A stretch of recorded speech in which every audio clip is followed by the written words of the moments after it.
আচ্ছা, আমাদেরকে এই ঘটনাটা বারবার বলার কি কারণ? আল্লাহ পাক কেন এতবার করে মুসা আলাইহিস সালাম আর ফেরাউনের ঘটনা আমাদেরকে বলছেন? কারণ কি? আমাদের উম্মার সাথে তার কি সম্পর্ক? সম্পর্ক হচ্ছে নবী সাল্লাল্লাহু আলাইহি ওয়াসাল্লামের সোনালী যুগ যেটা, সেটা চলে যাওয়ার পরে এই ফিতনার যুগে সারা বিশ্ব জুড়ে নতুন নতুন ফেরাউনদের উদ্ভব হবে ইনশাআল্লাহ। হয়েছে কি হয় নাই? এবং এটা চিরায়ত পরিণতি। আল্লাহ পাক এই এতবার করে 532 বার এই মানুষদেরকে ফেরাউনের গল্প কেন শোনাচ্ছেন? যাতে ফেরাউনের পরিণতি সম্পর্কে এরা সচেতন হয়, যাতে ওরাও ফেরাউনের পরিণতি সম্পর্কে সচেতন হয়। কে ফেরাউন? তার নাম রেমেসিস রেমেসিস। তো ফেরাউন কোনো নাম নয়, এটা একটা রাষ্ট্রীয় পদ, ঠিক আছে? তো তার একটা নাম ছিল, আমি নামটা এই মুহূর্তে স্কিপ করে ফেলছি, সম্ভবত আল্লাহ মাফ করুন, আমি নামটা ভুলে গেছি। তো রেমেসিস হচ্ছে তার একটা নাম, আরেকটা নাম আছে, আল্লাহ মাফ করুন। তো কি কারণে সে ফেরাউন হলো?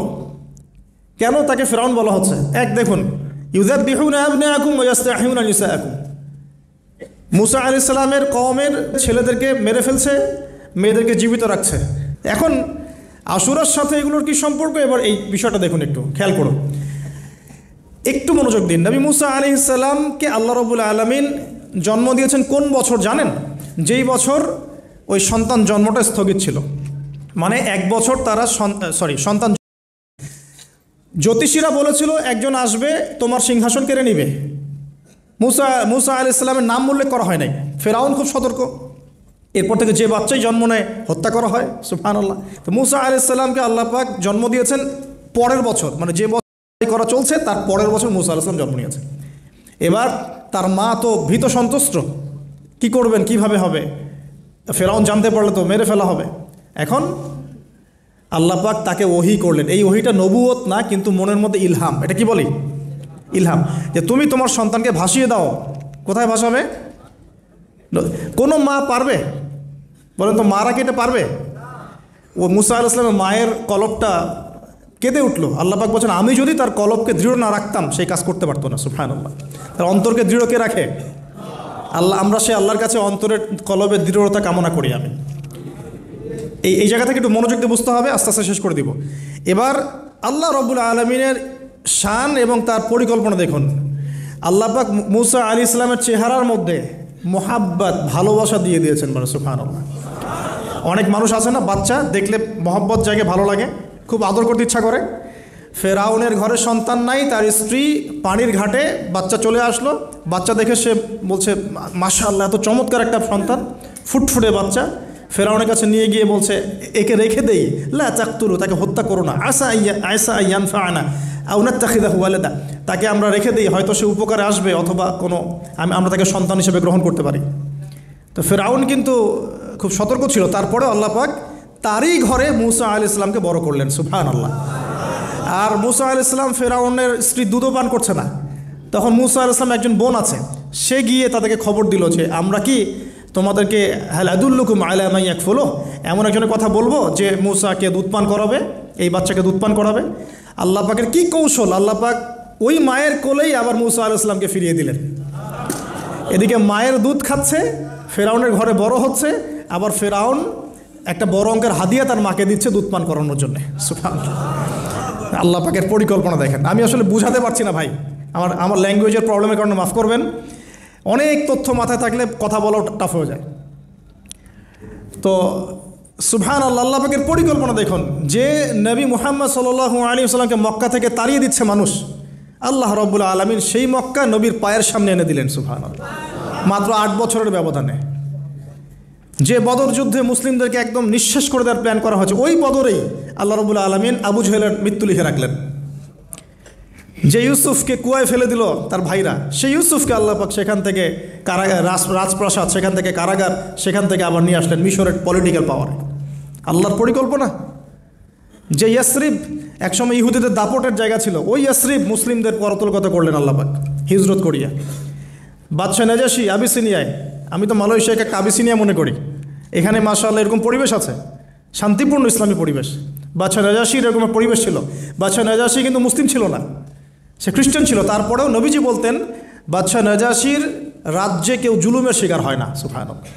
যদিও সে মুসলিম ছিল না, ওখানে ইসলাম নিয়ে গেলেন আল্লাহ পাক, ওখান থেকে পুরো আফ্রিকা ইসলাম ছড়িয়ে পড়লো, সুবহানাল্লাহ। এক খালেদ বিন ওয়ালিদ রাদিয়াল্লাহু আনহু, যার হাতে উহুদ যুদ্ধে বহু মুসলিমের প্রাণ গিয়েছে না, সেই মানুষকে আল্লাহ রাব্বুল আলামিন হেদায়েত দিয়ে 100টা যুদ্ধ করিয়েছেন, সুবহানাল্লাহ। আল্লাহ পাকের পরিকল্পনা আমরা বুঝতে পারবো না, আল্লাহ পাকের পরিকল্পনা আমরা বুঝতে পারবো না। ওয়া মাকারু ওয়া মাকারাল্লাহ, তারা কৌশল করে, আল্লাহ পাকও পরিকল্পনা করে। তো আল্লাহ পাকের কি পরিকল্পনা, যৌবনকালটা আল্লাহ পাক মুসা আলাইহিস সালামকে ফেরাউনের ঘরেই কাটালেন, এবং আল্লাহ পাক মুসা আলাইহিস সালামকে দুটো গুণাবলী দিয়ে বড় করলেন। দুটো গুণাবলী মনে রাখবেন, এক হচ্ছে কওয়ী, তিনি শক্তিশালী ছিলেন, ফিজিক্যালি অনেক শক্তিশালী ছিলেন। আমিন মানে বিশ্বস্ত ছিলেন, কওয়ীউল আমিন, মনে থাকবে ইনশাআল্লাহ। আমরাও আল্লাহর কাছে দোয়া করি, আল্লাহ আমাদেরকে কওয়ী বানিয়ে দিন এবং আমিন বানিয়ে দিন, আমিন।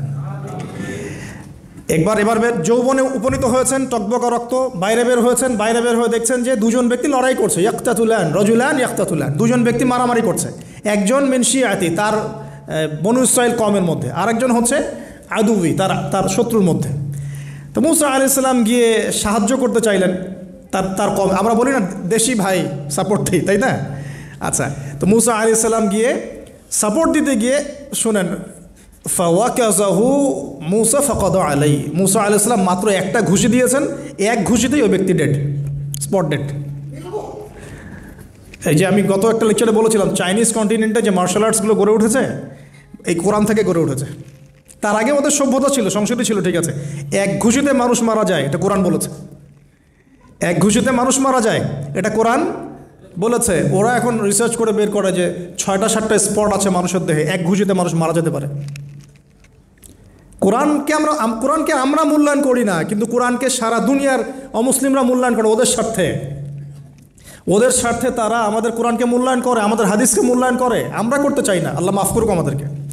আমরা কোরআন পড়তে চাই না, গবেষণা করতে চাই না, অর্থ বুঝতে চাই না, একটু আরবি ভাষা শিখতে চাই না, কোরআনের বালাগাত ডেইলি একটু তেলাওয়াত করবো এক পারা, সেটা করতে চাই না। আল্লাহ পাক আমাদেরকে মাফ করুক এবং কোরআনওয়ালা বানিয়ে দিন, আমিন। কথাগুলো বলার উদ্দেশ্য আপনাদেরকে আঘাত করা নয়, আমি জাস্ট আপনাদের কলবে একটু ধাক্কা দেওয়ার চেষ্টা করছি, যাতে করে আপনারা সবাই কোরআন তেলাওয়াত করেন ডেইলি এক পারা করে, আল্লাহ কবুল করে নেবেন। এবার আসুন দেখুন, এবার কি হলো, এটা ইন্টেনশনালি ছিল না, আনইনটেনশনালি মুসা আলাইহিস সালাম এখন কিন্তু মানে হত্যার অপরাধী হয়ে গেছেন, তাই না? ফেরাউন তাকে ধরার জন্য বের হয়েছে দলবল নিয়ে, ওকে ধরতে হবে, এবার অ্যারেস্ট করতে হবে। তো একজন এসে পরামর্শ দিল যে তুমি এখান থেকে চলে যাও, তুমি এই মিশর থেকে চলে যাও, বের হয়ে যাও, নাহলে ফেরাউনের বাহিনী তোমাকে পেলে ধরে ফেলবে। এবার মুসা আলাইহিস সালাম চলে গেলেন কোথায়? মাদিয়ান। কোথায় বলেন? অনেক দূরে মাদিয়ানে গিয়ে তার না আছে কোনো শেল্টার, না গার্ডিয়ান, না কোনো খাবার, না পানি, কিছুই নাই। ঠিক নবী সাল্লাল্লাহু আলাইহি ওয়াসাল্লামের সাহাবীরা হিজরত করেছেন আবিসিনিয়ায়, নবীজি হিজরত করেছেন একবার তায়েফে, ওখানে মার খেয়ে চলে আসতে হয়েছে না, মনে আছে? তায়েফের 3টা গোত্র ছিল, আব্দে ইয়ালাইল, আব্দে মাসউদ, হাবিব বিন আমর, এই 3 গোত্রের নেতা ছিল। এরা নবী সাল্লাল্লাহু আলাইহি ওয়াসাল্লামকে ছোট ছোট বাচ্চাদেরকে দিয়ে পিটিয়েছিল, নাউজুবিল্লাহ। তারপরে নবীজি বদদোয়া করেন নাই, ওখান থেকে চলে আসছেন মক্কায়। আমি গুছিয়ে বলছি শর্ট করে। তো এভাবে মুসা আলাইহিস সালামকেও হিজরত করতে হয়েছে। দেখেন, আবার নবীজিকে হিজরত করতে হচ্ছে মদিনায়। তার মানে হিজরা বিষয়টা ইসলামের সাথে সম্পৃক্ত। পরিবেশ পরিস্থিতি অনুকূলে না থাকলে, যেখানে ভালো পরিবেশ সেখানে গিয়ে মানুষ থাকতে হবে। আলহামদুলিল্লাহ, এখানে ভালো পরিবেশ আছে, আপনারা ভালো পরিবেশ পেয়েছেন। কিন্তু যারা চ্যালেঞ্জ গ্রহণ করে সমাজের জাহেলিয়াতগুলোকে সরানোর চেষ্টা করবে, সংস্কারের চেষ্টা করবে, তারা আল্লাহর কাছে অনেক বেশি পছন্দের। তার মানে প্রথম ফাইট আমাদেরকে করতে হবে। করতে গিয়ে এক পর্যায়ে যদি দেখি যে না আর পারছি না, তখন কি? হিজরা। এটা মাথায় রাখতে হয়। এখন নবী সাল্লাল্লাহু আলাইহি ওয়াসাল্লামকেও করতে হচ্ছে। মুসা আলাইহিস সালাম চলে গেলেন মিশর থেকে কোথায় বলেন? মাদিয়ানে। তখন আরেকজন নবী ছিলেন, তার নাম কি? শুআয়ব। মাশাআল্লাহ, শুআয়ব আলাইহিস সালাম। শুআয়ব আলাইহিস সালাম সম্পর্কে আল্লাহ পাক বলেছেন তিনি অত্যন্ত চমৎকার বাগ্মী ছিলেন। মানে তিনি নবীদের মধ্যে অনেক সুন্দর করে কথা বলতে পারতেন। সুবহানাল্লাহ, সুবহানাল্লাহ। তো শুআয়ব আলাইহিস সালামের কওমের নাম কওমে মাদিয়ান। বলে রাখি, এই কওমে মাদিয়ানকে আল্লাহ রাব্বুল আলামিন ধ্বংস করেছেন সর্বপ্রথম ভূমিকম্প দিয়ে। কি দিয়ে? পৃথিবীতে সর্বপ্রথম যে জাতিকে ভূমিকম্প দিয়ে ধ্বংস করা হয়েছে তার নাম কওমে মাদিয়ান। কেন ধ্বংস করা হয়েছে? মাপে কম দিত। কি করতো? যেটা এখনকার ওয়ার্ল্ডের ইকোনমিক সুন্নাহ, নাউজুবিল্লাহ। মানুষকে ঠকানো এখনকার ওয়ার্ল্ডের ইকোনমিক সুন্নাহ। এবং এই মানুষকে ঠকানোর জন্য ইকোনমিক সেকশনে রিবা চালু করা হয়েছে। রিবা, সব জায়গায় রিবা, এভরি সিঙ্গল সেক্টর। যেটা under under the foundation of World Bank আর IMF? রিবা আছে কি নাই? আর আমরা তো রিবাটাকে এখন মনেও করি না যে মায়ের সাথে করছি। এটাই তো হাদিসের কথা, রিবার 70 শাখা আছে পাপের, 73 শাখা আছে পাপের, সর্বনিম্ন শাখা মায়ের সাথে করা না। বুঝবেন তো এটা ইকোনমিক সুন্নাহ হয়ে গেছে না এখন, মানুষকে ঠকানো, মাপে কম দেওয়া, রিবা। আর আমরা তো মাশাআল্লাহ ঘুষ ছাড়া কিছু হয় না, দুর্নীতি ছাড়া হয় না, টেবিল পাসই হচ্ছে না। আল্লাহ মাফ করুক আমাদেরকে। তবে এগুলা আমাদের ইবাদতকে নষ্ট করে ফেলছে, কারণ হারাম রিজিক থাকলে ইবাদত দোয়া কবুল হয় না। আল্লাহ পাক আমাদেরকে হালাল খাওয়ার তৌফিক দান করুন। এখন প্রিয় ভাইরা, ওখানে গিয়ে কিচ্ছু নাই, নিঃস্ব অবস্থায় কি দোয়া করতে পারেন একজন মানুষ, এই দোয়াটা শিখে নেন, ইনশাআল্লাহ আপনার জীবনের সমস্ত সংকট কেটে যাবে ইনশাআল্লাহ। আমি নিজেও ওই দোয়াটা বেশি বেশি করার চেষ্টা করি। দোয়াটা হচ্ছে, মুসা আলাইহিস সালাম একটা গাছের নিচে হেলান দিয়ে বসলেন, বসে দেখলেন দুইজন মেয়ে দাঁড়িয়ে আছে দূরে, পানি নিতে পারছে না, লোকজন পানি নিয়ে যাচ্ছে, ওরা দাঁড়িয়ে আছে বেচারি। তো মুসা আলাইহিস সালাম গিয়ে বললেন, কি সমস্যা আপনাদের? এটা নিয়ে আপনারা আবার মেয়েদের সাথে কথা বলার চেষ্টা করেন না, ঠিক আছে? তো মাহারাম গায়রা মাহারাম মেনে চলে। তারা বললেন যে আমাদের বাবা অনেক বৃদ্ধ মানুষ, আমরা পানি নিতে পারি না যতক্ষণ না আমাদের কম পানি নিয়ে চলে যায়। তো মুসা আলাইহিস সালাম তো একটু বললাম না, ফিজিক্যালি খুব স্ট্রং ছিলেন, থাকে না বডি বিল্ডার, সামনে গিয়ে কথা বলে সরো পানি নিতে দাও, তখন মানুষ একটু মূল্যায়ন করে না। তো মুসা আলাইহিস সালাম এভাবে পানি নিয়ে দিলেন এবং বাছুরদেরকে পানি পান করালেন, করিয়ে গাছের নিচে এসে বসে আছেন।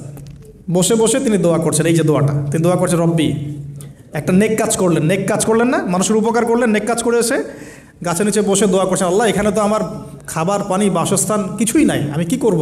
রব্বি ইন্নি লিমা আনজালতা ইলাইয়া মিন খায়রিন ফকির, রব্বি ইন্নি লিমা আনজালতা ইলাইয়া মিন খায়রিন ফকির। আবার বলেন, রব্বি ইন্নি লিমা আনজালতা ইলাইয়া মিন খায়রিন ফকির। অর্থ হচ্ছে, হে আল্লাহ, তুমি তোমার পক্ষ থেকে আমার উপরে যে নেয়ামতগুলো দিবে, আমি এর জন্য ফকির হয়ে বসে আছি আল্লাহ। অর্থ বুঝে পড়বেন ভাই, নামাজ রোজা হজ জাকাত যাই করেন আল্লাহর ওয়াস্তে অর্থ বুঝে পড়বেন। অর্থ বুঝে পড়লে আপনার ইবাদতের স্বাদ পাবেন, তৃপ্তি পাবেন, আল্লাহর সাথে কানেকশন হবে, আল্লাহর নূর পাবেন, মাআরিফত পাবেন, সত্য স্বপ্নও দেখবেন তখন ইনশাআল্লাহ। তখন শুয়ে সত্য স্বপ্ন দেখবেন ইনশাআল্লাহ। আল্লাহ পাক তৌফিক দান করে নেন।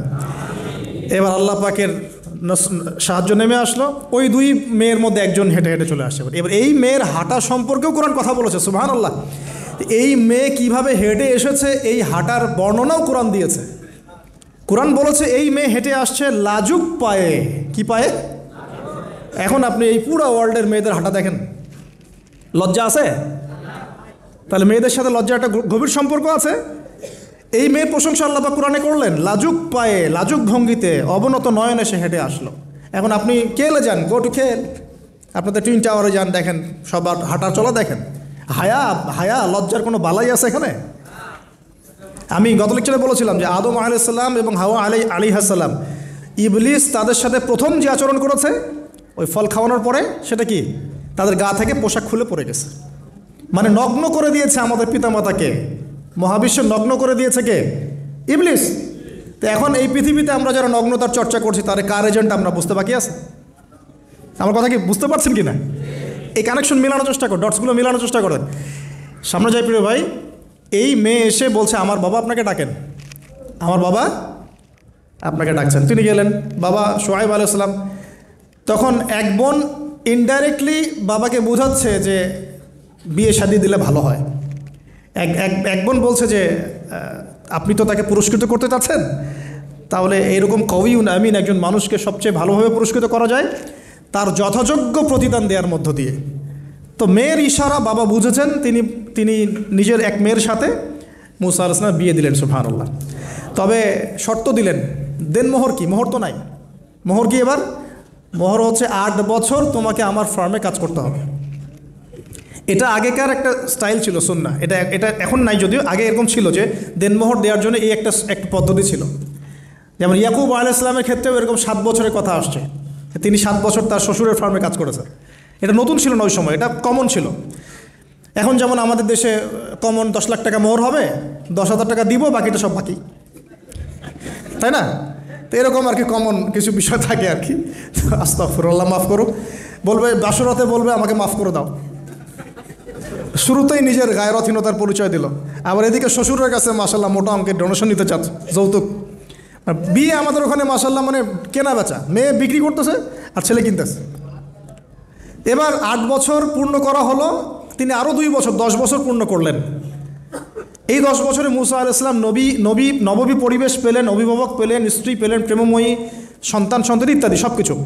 এবার আল্লাহ রাব্বুল আলামিন তাকে মিশরের দিকে যাওয়ার যে সময় তো এখন হয়ে গেছে, 10 বছর হয়ে গেছে, মিশরের দিকে যেতে হবে। যাওয়ার পথে স্ত্রীর প্রসব বেদনা উঠেছে। তখন মুসা আলাইহিস সালাম আগুন খুঁজছেন। আগুন কি খুঁজছেন ভাই? আগুন খুঁজতে তুর পাহাড়ের ওখানে গিয়ে দেখছেন যে আগুন গাছে জ্বলছে, সবুজ পাতার উপরে আগুন। তিনি অবাক। এই সময় আওয়াজ আসলো, বিসমিল্লাহির রহমানির রহিম, ইন্নী আনা রব্বুক ফাখলা'না আলাইক ইন্নাকা বিল ওয়াদিল মুকদ্দাসি তুয়া। মুসা, ইন্নানি আনা আল্লাহ লা ইলাহা ইল্লা আনা ফা'বুদনি ওয়া আকিমিস সালাতা লিযিকরি। মানে এখানে অনেকগুলো কথা আছে, সূরা তাহার মধ্যে আছে। আওয়াজ চতুর্দিক থেকে ভেসে আসলো। মহান আল্লাহ রব্বুল আলামিন তার শান অনুযায়ী, তার ইজ্জত অনুযায়ী তিনি যেভাবে কথা বলেন সেভাবে মুসা আলাইহিস সালামের সাথে কথা বললেন। আল্লাহু আকবার। বললেন, ইয়া মুসা, হে মুসা, ইন্নানি আনা আল্লাহ, নিশ্চয়ই আমি আল্লাহ, লা ইলাহা ইল্লা আনা, আমি ছাড়া কোনো ইলাহ নাই, ফা'বুদনি, তুমি আমার ইবাদত করো, ওয়া আকিমিস সালাতা লিযিকরি, আমার ইবাদতের জন্য সালাত কায়েম করো, আমার জিকিরের জন্য সালাত কায়েম করো, আমার স্মরণের জন্য সালাত কায়েম করো। ফাখলা'না আলাইক, তোমার জুতা খুলে ফেলো, ইন্নাকা বিল ওয়াদিল মুকদ্দাসি তুয়া, তুমি তুয়া উপত্যকায় আছো, পবিত্র তুয়া উপত্যকায় আছো। আদব শেখানো হলো। এভাবে অনেক কথোপকথন হলো। নবী মুসা আলাইহিস সালাম ভয় পেয়ে গেলেন এবং আল্লাহ পাক আরও কথা বললেন, ওয়ামা তিলকা বিয়ামিনিকা ইয়া মুসা, তোমার ডান হাতেটা কি? মুসা আলাইহিস সালাম বলছেন, ক্বালা হিয়া আসায়া আতাওয়াক্কাউ আলাইহা ওয়া আহুশু বিহা আলা গনামি ওয়া লিয়া ফিহা মাআরিব উখরা। এটা তো আমার লাঠি, এটা দিয়ে আমি ডালপালা পারি, আমার ওই যে গবাদি পশু চড়াই। আল্লাহ পাক বলছেন যে এটা ছুঁড়ে মারো, আলকিহা ইয়া মুসা, এটা ছুঁড়ে মারো।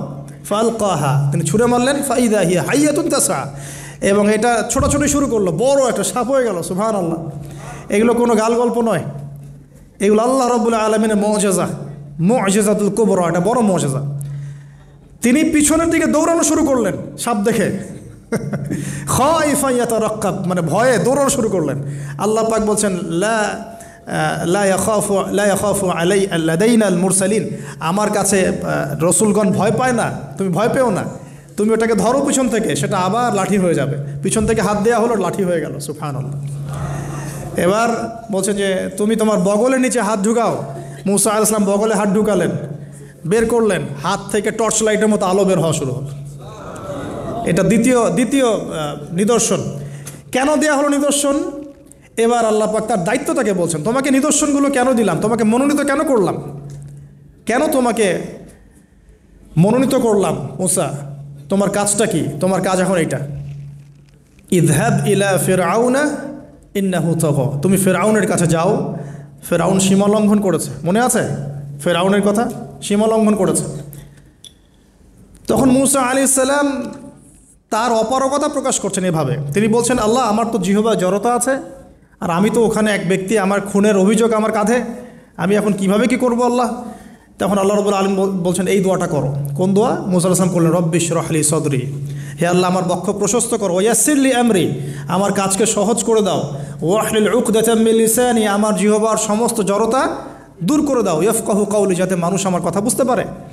আর আমার সাথে আমার পরিবারের মধ্যে থেকে ওয়াজআলনি ওয়াজিরাম মিন আহলি, আমার পরিবারের মধ্যে একজন ওজির আমাকে দাও, সাথী। হারুন আখি, আমার ভাই হারুনকে দান কর। সুবহানাল্লাহ।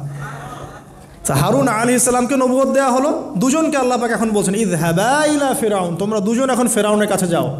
ফাইন্নাহু তাগা ফাকুলা লাহু কাওলাল লাইয়িনা, তবে তাকে গিয়ে কর্কশ ভাষায় কথা বলবে না, নরম স্বরে কথা বল।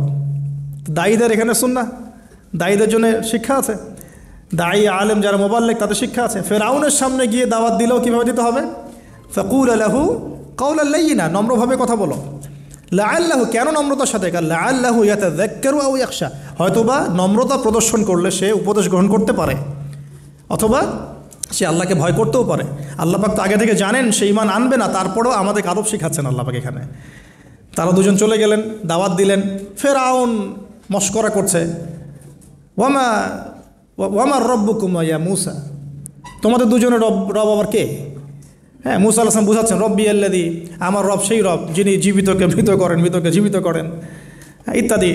মানে যার হুকুম ছাড়া একটা গাছের পাতাও নড়ে না, যিনি মাটি থেকে সব উৎপন্ন করেন, বৃষ্টি বর্ষণ করেন, সব বুঝালেন। ফেরাউনের বক্তব্য তখন এটাই ছিল, তোমাদের কাছে কি কোন নিদর্শন আছে, কোন আয়াত নিদর্শন আছে? হ্যাঁ, নিদর্শন আছে। কি? লাঠি ছুঁড়ে মারলেন, সাপ হয়ে গেল। এখন ফেরাউন বলছে এটা তো জাদু, এটা কি? আমার জাদুকররাও এটা পারে, জাদুকর থেকে ডেকে না হলো, জাদুকররাও লাঠি ছুঁড়ে মারলো, সাপ হয়ে যাচ্ছে। কিন্তু এই বড় সাপ ওদের সব সাপকে খেয়ে ফেললো। তখন ফেরাউন কিন্তু ভয় পেয়ে গিয়েছিল। এরপরেও এই যে হাত বের করে আলোর এই নিদর্শন দেখানো হলো, তাওহীদের দাওয়াত দেওয়া হলো, ফেরাউনকে ভয় করতে বলা হলো, ফেরাউনকে সতর্ক করা হলো যে আমার রব, আপনার রব, সবার রব হচ্ছেন আল্লাহ। সব কিছু বোঝানো হলো, কিন্তু ফেরাউন এই কোনো কথাই গ্রহণ করলো না। এরপরে সে বনু ইসরাইলকে ডিভাইড অ্যান্ড রুল করলো। ডিভাইড অ্যান্ড রুল মানে ওদেরকে ভাগ করতো এবং রুল করতো, ঠিক যেটা এখনকার গ্লোবাল অ্যাফেয়ার্সে করা হচ্ছে। ডিভাইড অ্যান্ড রুল, আমাদেরকে তারা ভাগ করে দিয়েছে। আমাদের পুরো কমিউনিটি, গ্লোবাল মুসলিম কমিউনিটিকে তারা ভাগ করে দিয়েছে এবং রুল, শাসন করছে। এবং কারো গায়ে আঘাত লাগলে আরেকজন গিয়ে সেই ব্যথা নিরসন করতে চায় না, বরং অপেক্ষা করে, আমার গায়ে তো আর আসে নাই, তার গায়ে আসছে। ঠিক আছে, ব্যাপারটা এটা শুধু গ্লোবাল অ্যাফেয়ার্স না, এটা সবখানে, একটা রাষ্ট্রের ভিতরেও ঢুকে গেছে। ওই ভাইকে বলছে বলুক, আমাকে তো আর কিছু বলে নাই, ওকে গায়েব করে ফেলুক, আমাকে তো আর কিছু করে নাই, ও ভিতরে গেছে, আমাকে তো কিছু বলে নাই।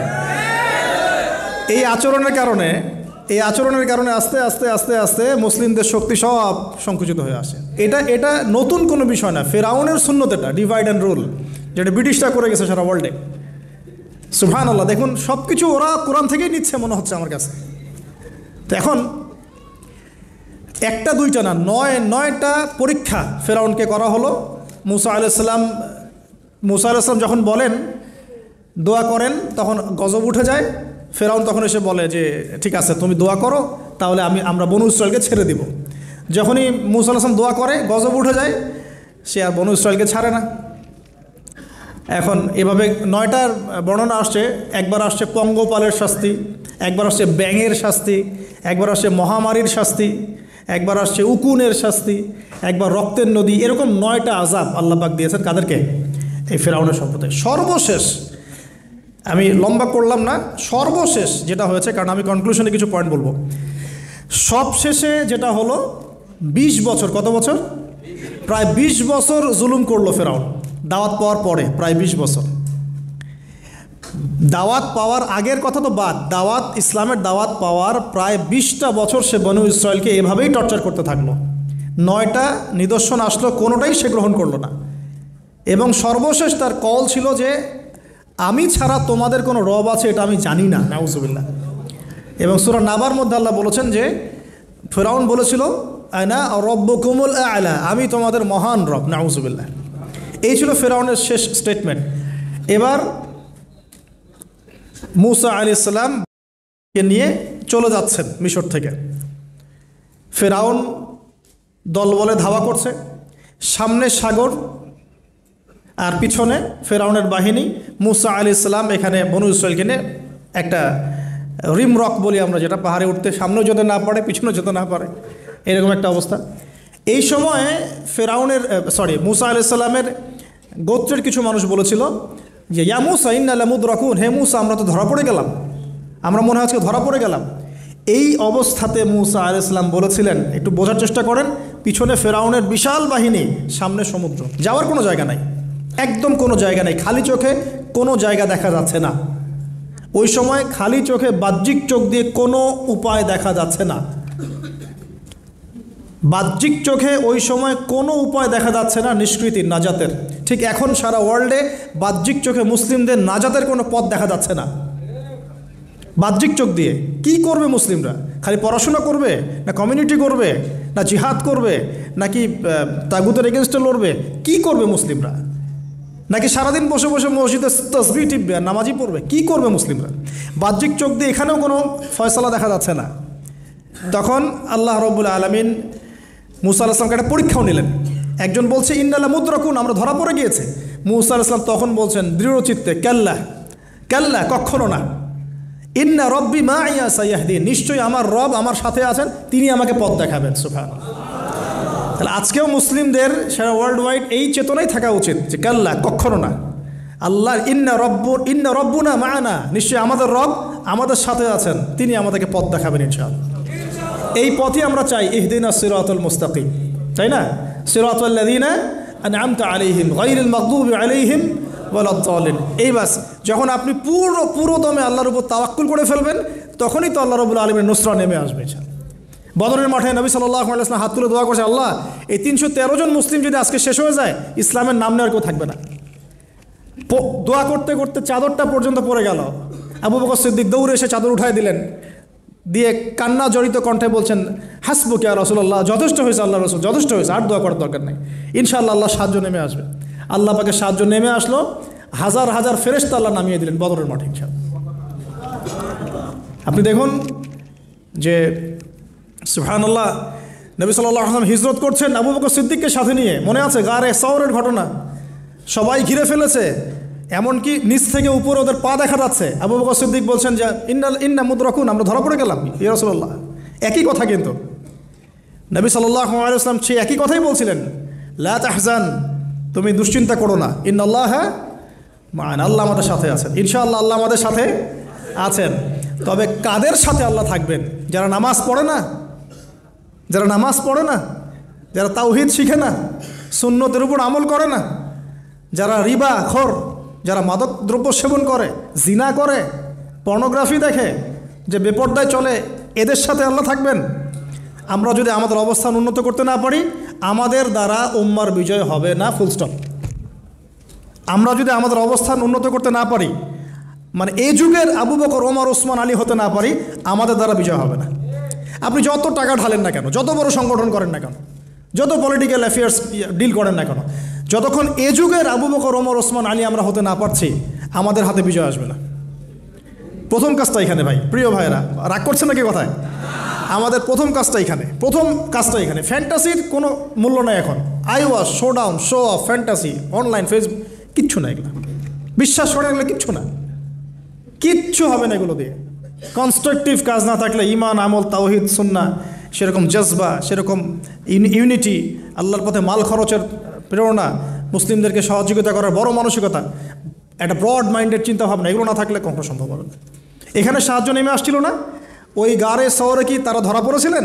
লা তাহজান ইন্নাল্লাহা মা'ানা, ভয় পেও না, আল্লাহ আমাদের সাথে আছেন। আল্লাহ কি সাথে ছিলেন না?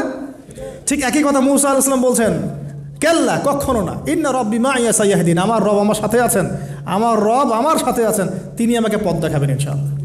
বলার সাথে সাথে মনে আছে ওই যে নমরুদ যখন ইব্রাহিমকে ফেলে দিচ্ছে আগুনে, জিবরিল আমিন এসে বলছেন, হাজাতুকা ইনদি, আপনার কোনো প্রয়োজন আছে আমার কাছে? ইব্রাহিম আলাইহিস সালাম আগুনে পড়তে পড়তে বলছেন, হাসবি আল্লাহ ওয়া নি'মাল ওয়াকিল, আল্লাহ আমার জন্য যথেষ্ট, তিনিই আমার উত্তম অভিভাবক, দরকার নেই।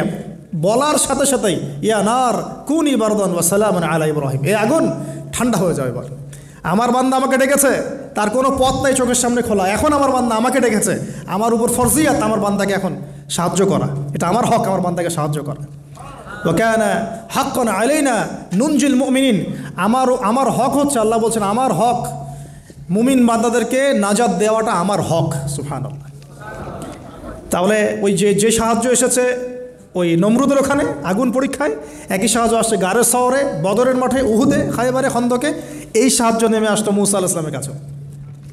কি সাহায্য? লাঠি ছুঁড়ে মারো, 12টা, একটা দুইটা 12টা রাস্তা হয়েছে, সাগর ভাগ হয়ে। সুবহানাল্লাহ। এটা কি আসলেই পসিবল? এখনকার সায়েন্সকে এটাকে পেনিট্রেট করতে পারবে? আমরা তো সায়েন্সকে ইলাহ বানিয়ে নিয়েছি। ও যখন কিছু বলে হ্যাঁ, আমরা বলি হ্যাঁ, ও বলে না, আমরা বলি না। বিশ্বাস করেন? ও যখন সায়েন্স যখন কোনো কিছুকে বলে হ্যাঁ এটা ঠিক, আমরা বলি ঠিক ঠিক ঠিক। যখন সায়েন্স বলে এটা বেঠিক, আমরা বলি না বেঠিক বেঠিক। আমরা কোরআন হাদিসকে সায়েন্স দিয়ে মূল্যায়ন করছি। সুবহানাল্লাহ। এখন নামাজ পড়তে গেলে মানুষ সায়েন্টিফিক ব্যাখ্যা খুঁজে, রোজা রাখা সায়েন্টিফিক ব্যাখ্যা খোঁজে। ব্যাখ্যা থাকতে পারে, আমার জানার দরকার নাই তো। আমাকে আল্লাহ হুকুম করেছেন, এটাই আমার কাজ। ব্যাখ্যা থাক না থাক সেটা আমার জানার দরকারও নাই। হ্যাঁ, থাকতে পারে, নাও থাকতে পারে, সব আমার বুঝে আসবে না, কিছু আসবে কিছু আসবে না। আমরা কোনো কোনো ক্ষেত্রে এটাকে টেকনোলজিকে আমাদের ইলাহ বানিয়ে নিচ্ছি। আপনি বিশ্বাস করেন, আমি আল্লাহর কসম করে বলছি, আজকে যদি নাসা বলে যে পৃথিবী থেকে লক্ষ কোটি আলোকবর্ষ দূরে একটা গ্রহের সন্ধান পাওয়া গেছে, ওখানে হুরপড়ি আছে, সোনা দানা আছে, মাটি হচ্ছে মিশকের আম্বরের, এই সেই, মানুষ বিশ্বাস করবে হ্যাঁ এরকম কোনো গ্রহ থাকতে পারে? বিশ্বাস করবে কি না? অনেস্টলি বলেন। আল্লাহ পাক কোরআনে 1400 বছর আগে বলেছেন, তার আগের ধর্মগ্রন্থেও বলেছেন জান্নাত আল্লাহ সৃষ্টি করেছেন। মানুষ বিশ্বাস করে না। নাস্তিকরা বলে, টিটকারি মারে নাস্তিকরা, মৌলবাদীরা মোল্লারা কি বলে, এই যুগে এগুলো বিশ্বাস করে মানুষ? নাউজুবিল্লাহ। নাসা যদি বলে বহু দূরে একটা গ্রহ আছে বিশাল বড়, ওখানে একটা পাথর ফেললে নিচে যেতে 70,000 বছর সময় লাগবে, মানুষ বলবে হ্যাঁ এমন কোনো গ্রহ থাকতে পারে। নাম দিয়ে দিবে একটা XYZ dot dot dot dot, দিল একটা কিছু, এরকম নাম হয় না, KLR কি নাম দিয়ে দিল একটা। তো আল্লাহ পাক জাহান্নামের কথা বলছেন, মানুষ বিশ্বাস করে না। তো প্রিয় ভাইরা, এই জায়গায় সায়েন্স ব্যাখ্যা করতে পারবে না। 12টা রাস্তা হয়ে গেছে, 12টা গোত্র পার হয়ে গেল। ফেরাউন দলবল নিয়ে পার হতে চাচ্ছে, আল্লাহ রাব্বুল আলামিন ওই জায়গায় ডুবিয়ে দিলেন। সুবহানাল্লাহ। ডোবার সময় ফেরাউন ঈমান এনেছিল, এটা অনেকে আমরা জানি না, কিন্তু ডোবার সময় ফেরাউন বলছে আমানতু বিরব্বি হারুন ওয়া মূসা। এই জায়গা থেকে আমি কনক্লুশনের দিকে যাব, একটু মনোযোগ দিন। ফেরাউন বলছে আমানতু বিরব্বি হারুন ওয়া মূসা, কখন বলছে? ডোবার সময়। ওই সময়ে ফেরেশতারা তার মুখে কাদা নিক্ষেপ করছিলেন, এটা হাদিসে আসছে। কারণ কাফের, ফাসেক, জালেম, এরকম মুনাফিক মৌতের সময় ফেরেশতারা মুখের উপরে প্রচণ্ড জোরে আঘাত করতে থাকে। আল্লাহ আমাদেরকে হেফাজত করুন। পিঠের পিছনে, চেহারায়, কপালে। সূরা মুহাম্মদ পড়ে দেখুন, ইয়াদরিবুনা উজুহাহুম ওয়া আদবারহুম। ফেরাউনকে এই কাজ করা হচ্ছিল, কিন্তু তখনও জিবরিল আমিন তখনও তিনি একটু কনসিয়াস, যদি এখন আল্লাহ তার তওবা কবুল করে ফেলে। সুবহানাল্লাহ। তাহলে আমরা কেন তওবা করতে দেরি করছি? আজকে থেকে জীবনটাকে ঢেলে সাজাবো ইনশাআল্লাহ। আল্লাহ তৌফিক দান করুন। নিজের জীবন, নিজের ছেলে মেয়েদের জীবন, নিজের পরিবারের জীবন, আমাদের সমাজের জীবন, এবং বড় স্বপ্ন দেখব, আল্লাহর জমিনে দিন কায়েম করব, তারপর মরবো ইনশাআল্লাহ। আল্লাহ কবুল করুন, আমিন। এবার আসুন ভাই, আল্লাহ পাক তওবা কবুল করলেন না। আল্লাহ পাক বললেন আল আন, এখন, আল আন, এখন, আল আন, এখন, ওয়াকাদ আসাইতা মিন ক্বাবল, এর পূর্বে তুমি তো সারা জীবন আমার অবাধ্যতা করে গিয়েছো। আজকে কি করব শোনো, আল ইয়াউমা নুনাজ্জিকা বিবাদানিক, আজকে তো আমি তোমাকে ক্ষমা করছি না, বরং আজকের থেকে আমি তোমার এই যে বডি, তোমার দেহ বাদান, এটাকে প্রিজার্ভ করব, সংরক্ষণ করব। কেন সংরক্ষণ করব? এই বডিটা কোথায় আছে ভাই এখন? ফ্রান্সে না মিশরে? আচ্ছা, এখন মিশরে না? আচ্ছা, আমি মাঝখানে শুনেছিলাম এটা রিসার্চের জন্য মনে হয় ফ্রান্সে নেওয়া হচ্ছে, মেবি। আমি ভাবছিলাম, পারিবারিক মিটিংয়ে বলছিলাম যে এই সভ্যতাটা একদিন ধ্বংস হয়ে যাবে, দেখে নিন। এই সিভিলাইজেশনটা একদিন ধ্বংস হয়ে যাবে, দেখে নিন। যারা ফেরাউনকে মানে রাষ্ট্রীয় মর্যাদা দেওয়ার চেষ্টা করতেছে। আস্তাগফিরুল্লাহ, আল্লাহ মাফ করো। কেন তোমার দেহটাকে আমি সংরক্ষণ করলাম? আল ইয়াউমা নুনাজ্জিকা বিবাদানিকা, তোমার দেহটাকে আজকে আমি প্রিজার্ভ করে রাখবো। কেন? লিতাকুনা লিমান খালফাকা আয়া, তোমার এই যে ডেথ, এর পরে যত ফেরাউন পৃথিবীতে আসবে, তোমার মতো যত মানুষ পৃথিবীতে আসবে, তাদের সবার জন্য তুমি হবে নিদর্শন, আইডল। তাহলে ফেরাউনের বডিটাকে প্রিজার্ভ করা হয়েছে কেন ভাই? যাতে ফেরাউনি চরিত্র যাদের মধ্যে আছে তাদেরকে আল্লাহ পাক এর মধ্য দিয়ে শিক্ষা দিতে পারেন, জাস্ট এতটুকু।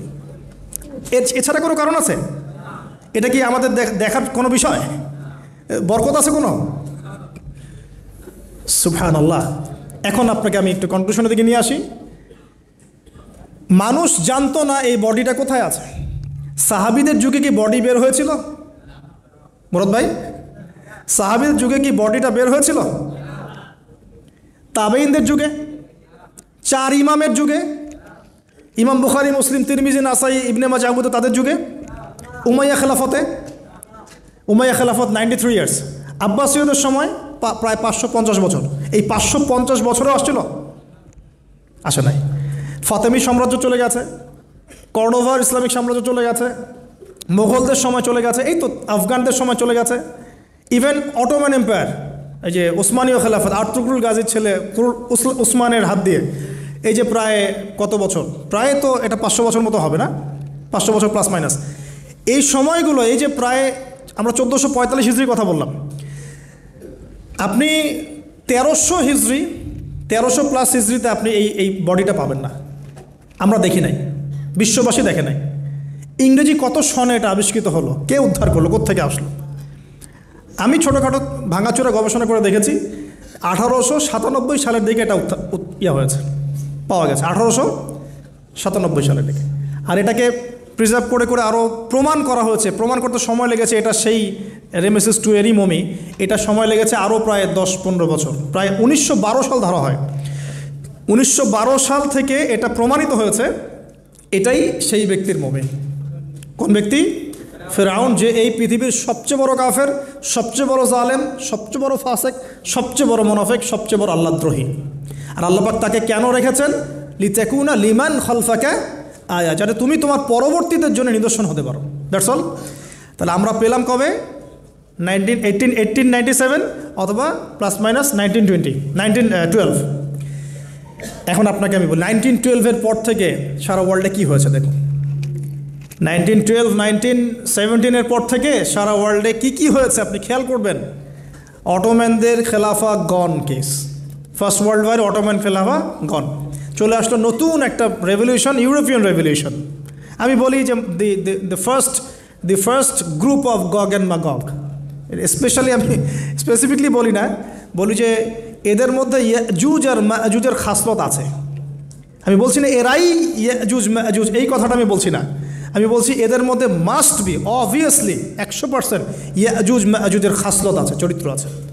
এবং এই হাদিসটা আমার মধ্যে আমার ইয়াকিন হয়ে গেছে আপনাদের কে এলে এসে, যখন আমি ওই টুইন টাওয়ার নিচে বসে কফি খাচ্ছিলাম, আমার ইয়াকিন হয়ে গেছে যে এদের মধ্যে ইয়াজুজ মাজুজের খাসলত আছেই আছে। পরে আমি হাদিসটা আপনাদেরকে শোনাবো ইনশাআল্লাহ, শেষে পরে শোনাবো। এবার শোনেন, লাস্ট এই 17 থেকে আপনি 2023 পর্যন্ত হিসেব করে দেখেন, কনক্লুশন বলি, হিসেব করে দেখবেন আমরা আমাদের খিলাফা হারিয়ে ফেলেছি। মুসলিম উম্মাকে বিটস অ্যান্ড পিসেস অনেকগুলো কান্ট্রিতে ভাগ করে দেওয়া হয়েছে। প্রত্যেকটা কান্ট্রির মধ্যে মাশাআল্লাহ সেকুলারিজম, ডেমোক্রেসি, ন্যাশনালিজম, কমিউনিজম ছড়িয়ে পড়েছে। ধর্মতাত্ত্বিক শিক্ষাগুলোকে কমানো হয়েছে।